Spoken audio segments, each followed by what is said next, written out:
সব ভাই ভাই। তো সব যদি আমরা ভাই ভাই হই, আমি তো হিন্দু, ওই মহিলা বলছে আমি তো হিন্দু, তা আপনার মক্কা মদিনে আমরা যাইতে পারি না কেন? এটা কঠিন প্রশ্ন। আমি চিন্তা করলাম কি জবাব দেয়। আমার কাছেও জবাব আছে, কিন্তু উনি কি বলেন সেটা শোনা দরকার। উনি জবাব দিলেন, বোন আপনার বাড়ি কই? কই তো ইন্ডিয়ায়। জন্মস্থান কোথায়? এখানে। আমার জন্মস্থানও এখানে। আচ্ছা বোন, আপনি কি জানেন যে ইন্ডিয়ায় এমন এমন এমন জায়গা আছে যেখানে এখানে জন্মগ্রহণ করার পরেও সে জায়গায় আপনি আর আমি যাইতে পারি না? এরকম জায়গার নাম জানেন?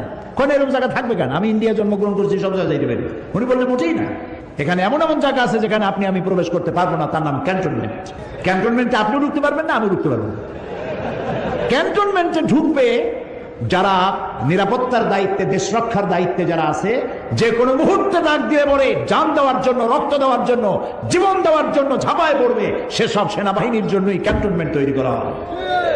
ওখানে আপনি আর আমি যাইতে পারবো না। ইসলামের একটা ক্যান্টনমেন্ট আছে, সেটার নাম মক্কা আর মদিনা।